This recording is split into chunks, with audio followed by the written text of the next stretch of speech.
Hello friends, welcome to my channel competitive English with প্রাইমাইটেড।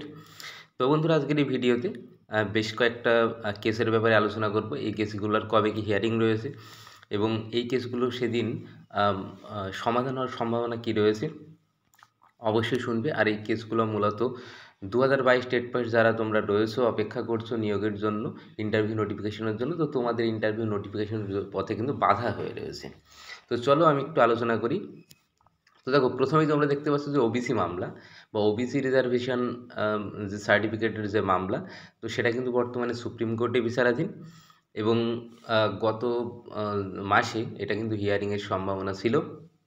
তবে হঠাৎ করে সেটা কোনো একটা অদৃশ্য মায়াজালে সেটা হিয়ারিংয়ের আগের দিন কিন্তু হঠাৎ করে চেঞ্জ হয়ে যায় তারিখটা।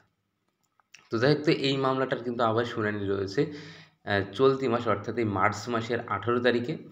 তো আশা করা যায় সেদিন অবশ্যই শুনানি হবে। আর এই দিন কিন্তু আশা করছি ফাইনাল যে ডিসপোজাল, তো সেই কারণে সেইভাবেই কিন্তু এটা লিস্টেড আছে।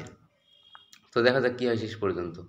আচ্ছা, এরপরে 2020-22 যে মামলাটা রয়েছে, তো এই 2020-22 যে মামলাটা, এটা কিন্তু সেই 2022 রিক্রুটমেন্ট যখন থেকে শুরু হয়েছে তখন থেকেই মামলাটা চলছে।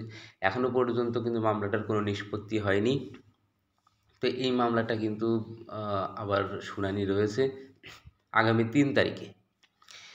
তো এটার উপরেও কিন্তু 2022 টেট পাস, তো নোটিফিকেশন আসা কিন্তু একটা বাধা কিন্তু আপাত দৃষ্টিতে হয়তো মনে হচ্ছে না, কিন্তু পরোক্ষভাবে কিন্তু একটা রয়েছে। পর্ষদ যদি বলে বসে যে এইটার এখনও সমাধান হয়নি, যেহেতু এটা আগে রিক্রুটমেন্ট, তাই কী করে দেব। তাই এটাও একটা কিন্তু ব্যাপার হতে পারে। মানে যদি বলে দেয়, কারণ সবসময় তো বাহানা খোঁজে, এক্সকিউজ খোঁজে। আচ্ছা, তাহলে 20-22 যে কেসটা, এর হিয়ারিং রয়েছে হলো 3 তারিখে। আচ্ছা, এরপরে কি আমরা দেখতে পাচ্ছি, দেখো ম্যাট 1594। তো ম্যাট 1594 অর্থাৎ 2014 সালের যে প্রশ্নমূল মামলা। তো এই যে ম্যাটটা, তো এই ম্যাট কিন্তু অবশ্যই একদম 2022 টেট পাস তোমরা যারা রয়েছে, তো তোমাদের কাছ থেকেই শোনা যে তোমাদের পক্ষে কিন্তু এটা খুবই বিপজ্জনক।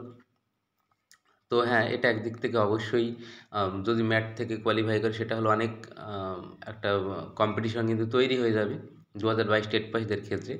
আবার যারা ম্যাট 1594 আছে, তো তাদের পক্ষে কিন্তু অবশ্যই এটা একটা ভালো ব্যাপার হবে, কারণ তারা নতুন করে টেট পাস করতে পারবে। তো এই ম্যাটের হিয়ারিং রয়েছে আগামী 5 তারিখে, 5 মার্চ। তো আমি এই যে 3টে মামলা, এই 3টে মামলারই আমি জানালাম কবে কি নেক্সট ডেট রয়েছে। এবং আর ম্যাট পরবর্তীতে হিয়ারিং 5 তারিখে, তো সেদিন কিন্তু মেটার সম্ভাবনা খুবই কম রয়েছে। ওবিসি মামলা কিন্তু মার্চের 18 তারিখে, তো সেদিন কিন্তু একটা মেটার সম্ভাবনা রয়েছে। আশা করা যায় দীর্ঘক্ষণ একটা শুনানি হবে।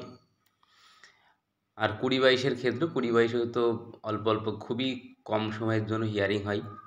তো 20-22-এর ব্যাপারে আপাতত বলা যাচ্ছে না, দেখা যাক কী হয়। আগের দিন কিন্তু 20-22-দের জন্য একটা ভালো কিছুটা হলে একটা পজিটিভ নিউজ কিন্তু আগের দিন এসেছিলো আগের শুনানিতে। তো দেখা যাক এই দিন কী হয়, নজর থাকবে সেই দিকে। আর কী হচ্ছে অবশ্যই আমি জানিয়ে দেবো, অবশ্যই সঙ্গে থাকবে। ধন্যবাদ।